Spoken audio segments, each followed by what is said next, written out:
Thanks for joining me on episode 1032 of the Inspired Stewardship Podcast. Hi, I'm David Sommerfleck from De Facto Digital. I challenge you to invest in yourself, invest in others, develop your influence, and impact the world by using your time, your talent, and your treasures to live out your calling. Having a firm grip on your calling and how to market it is key to doing this.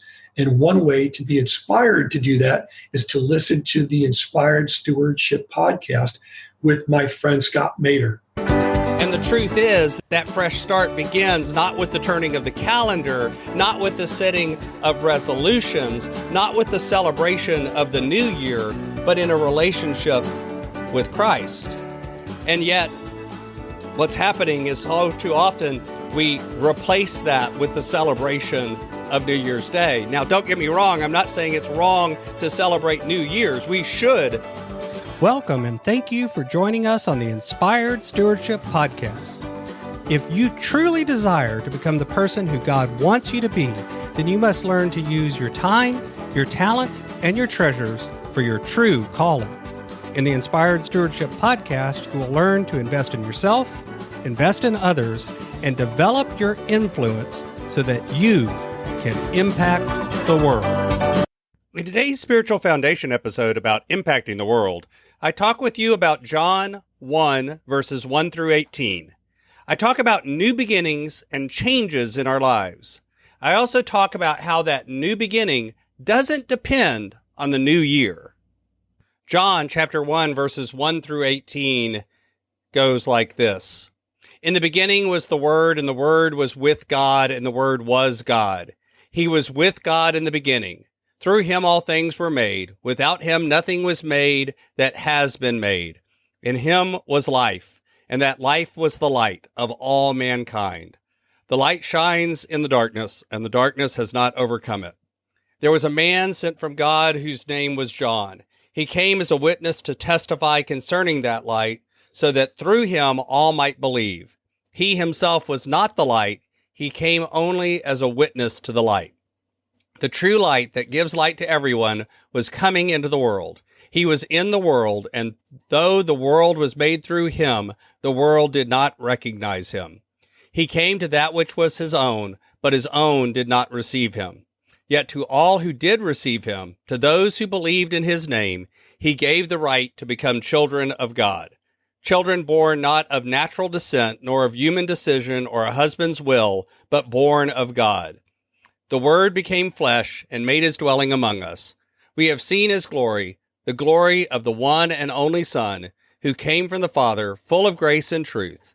John testified concerning him. He cried out, saying, "This is the one I spoke about when I said, 'He who comes after me has surpassed me because he was before me.'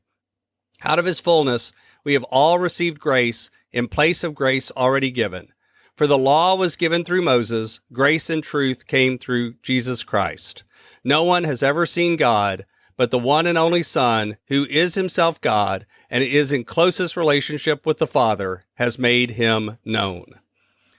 But this time of year is the time of the new year. It's a time that we often sense and feel a time of new beginnings, new journeys. We sit down and make New Year's resolutions. We talk about things like we're going to get healthy this year, we're going to be more active this year, or whatever it is. And the truth is that in this time, there's also a theme in the church about the God who comes to our rescue. This passage from John talks about that. It talks about how we are gifted by God another year to be in relationship with God. And for a lot of us, this new year begins as a chance for a new beginning.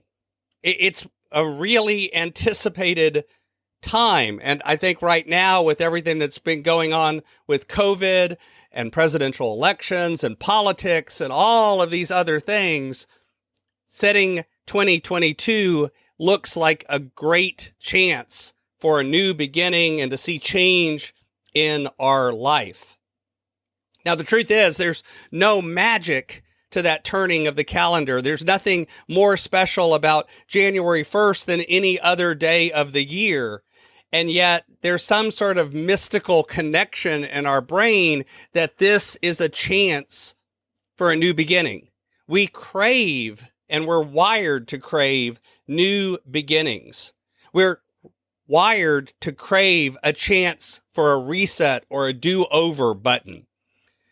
There's something inside us that is attracted to the idea of having a fresh start.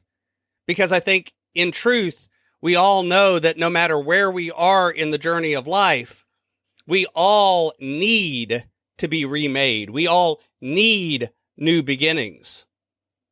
If you think about the early church, there were a lot of challenges. In fact, there were in the Christian community, there was a lot of persecution. There were fights with Rome. Jerusalem was attacked and taken over. And yet, John is writing this gospel in this time. And it begins with, in the beginning was the Word, and the Word was God, and the Word was with God, and the Word was God. It's reflecting on this idea of a new beginning, but also hearkening back to the fact that beginning started long before us. There's a connection to the relationship between our belief and our connection to the eternal, to something that goes bigger and beyond us, that lasts longer than us, that is deeper than us. And we see our connection to creation is an act of relation. We see it as a chance to connect to each other and to connect to God. The truth is, we all need to be reminded from time to time of that bigger connection, the connection to something eternal, the connection to something bigger than us. This is what this passage is shining light on.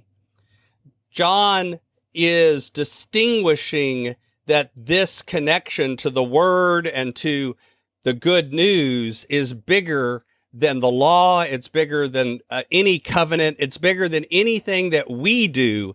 It's bigger than us. That God is embodied in this relationship with Christ. So the truth is, what's happening here is a recognition that we all need a new beginning. We all need a chance to see ourselves out of the darkness. We all need fresh starts. And the truth is that fresh start begins not with the turning of the calendar, not with the setting of resolutions, not with the celebration of the new year, but in a relationship with Christ. And yet, what's happening is so too often we replace that with the celebration of New Year's Day. Now, don't get me wrong. I'm not saying it's wrong to celebrate New Year's. We should celebrate the fact that we have had another year under our belt, that the planet has made another revolution around the sun, and now we have a chance to see ourselves into a new beginning. But we should recognize that new beginning is bigger than anything we do. We need to be humble and acknowledge that the desires that we have may or may not be in alignment with the desires that God has for us. But we can ask for God to restart our relationship with God and to restore us through restoring that relationship to where God wants us to be. That a connection with the light can see us into new beginnings. And out of those new beginnings can come a relationship with Christ. Thanks for listening. Thanks so much for listening to the Inspired Stewardship podcast. As a subscriber and listener, we challenge you to not just sit back and passively listen, but act on what you've heard and find a way to live your calling. If you enjoyed this episode, do me a favor. Go over to facebook.com/inspired stewardship And like our Facebook page and mark it that you'd like to get notifications from us so that we can connect with you on Facebook and make sure that we're serving you to the best of our abilities with time and tips there. Until next time, invest your time, your talent, and your treasures. Develop your influence and impact the world.